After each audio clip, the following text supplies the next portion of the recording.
I'm Madhu Sharma and this is Design Mind. Every episode, we teach your mind about design by analysing a website. In this episode of Design Mind, we are looking at the shoe shopping website Anyi. There's a slightly negative aspect of this site which I want to get out of the way, and that's Anyi is an example of what I would call an unoptimized responsive website. Basically, although the site is responsive, it isn't really optimized for any particular screen size. This means on desktop it becomes oversized, while on mobile the pages are very long and so require lots of scrolling. The mobile issue isn't too much of a problem, as mobile users have probably come to accept unnecessary scrolling as part of the web experience.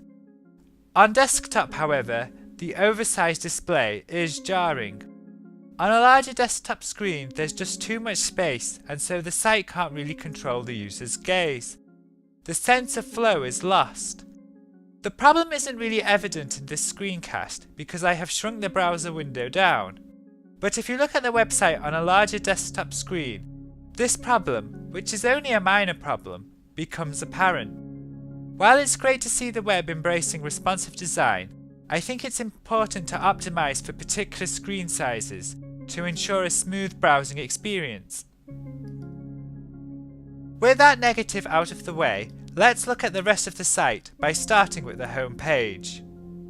The home page is slightly weak, mainly because the introduction is too wordy. It's not immediately clear that this is a shoe website, especially as the main photo doesn't zoom in on the shoes.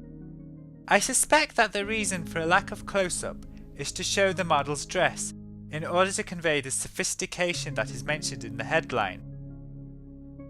However, they should have really used a close-up of the shoe as the main image, placing the model as a side image.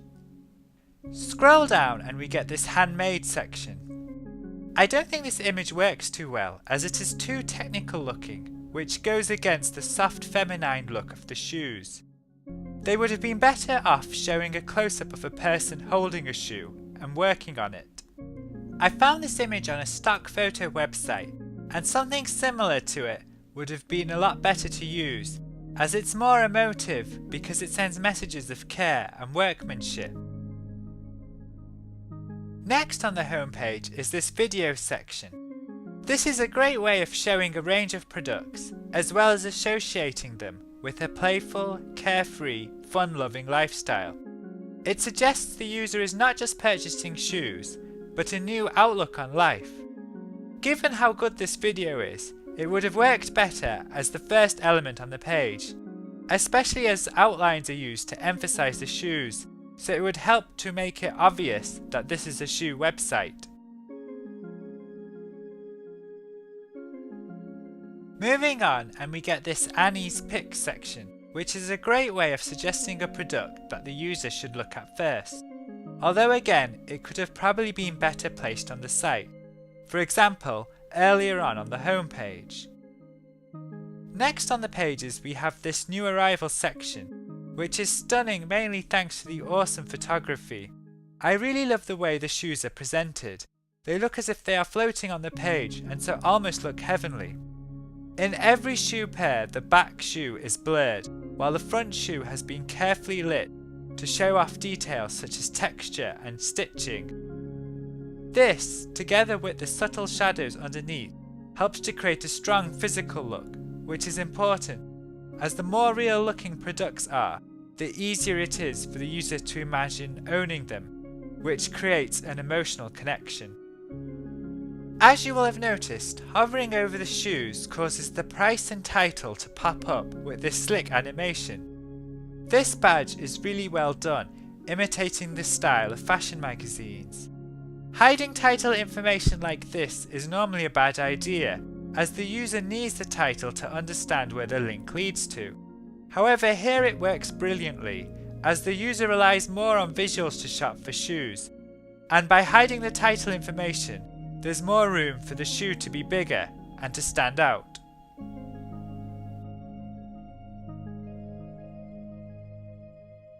Let's look at the category page. This follows the style of the new arrivals page, with the shoes being laid out in the same fashion. By default it shows all the products the site has to offer, which makes it quite a long page to browse. However, at the top there is this navigation bar, which allows the user to filter to display only a particular type of shoe. Because of all the text in this area, it is quite easy to skim over the navigation and miss it entirely. Clicking on one of the navigation links loads up a new page, which is a little jarring. It would have worked better if they had used JavaScript loading to have only the particular category filter in. This page also has a link to the lookbook, which is perhaps too large as it competes with the products. Let's look at one of the product pages. The product pages start off with excellent photography, as you can click on the pages to get a 360-degree view of the shoe. This is really brilliant, as it makes it easier for the user to visualize the product. Underneath is the product information. The title is beautifully presented, and again looks like a headline from a fashion magazine. Under the title is this size button, which lets the user select their shoe size. Upon doing so, they can then click on this Add to Cart button. I think this whole section would have worked better if they had overlaid it here in the bottom right hand corner of the main image. There's nothing wrong with placing it where it is, it's just that it feels unbalanced. It doesn't help that the purchase buttons have been emphasized by being made bigger, which causes them to overburden the space. They should have just used a darker colour to draw attention to the buttons. They should have also just used one button to allow the user to select the shoe size and then add it immediately to the cart without having to click on a second button, as that would have made the experience more streamlined. Here is a little redesign I mocked up, moving the title and the purchase information to the bottom right corner of the image. I think this works much better as it makes the layout feel more balanced. Returning back to the actual product page, under the purchase links is a description, and underneath this is a video showing the product. Much like the video on the front page, having a video for each product is a great way of showing them off. The rest of the page shows related products and additional information. These sections are quite well done, emulating the look of a magazine by using images to break up the text. At the bottom is this footer, which nicely rounds off the page. Let's move on by looking at the navigation. Like many sites, this site uses a mobile style navigation, with the links being contained within a menu. In Design Mind episode 7 and 9, I've discussed how this doesn't work so well when looking at the square and huge websites, mainly because each time the user wants to visit a page, they have to make an extra click to open up the menu.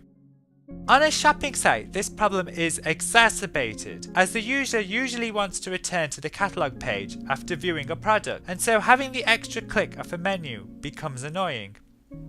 Given how much space there is in this navigation bar, it wouldn't have been hard to include a direct link back to the catalogue, and this would have made a much more streamlined user experience.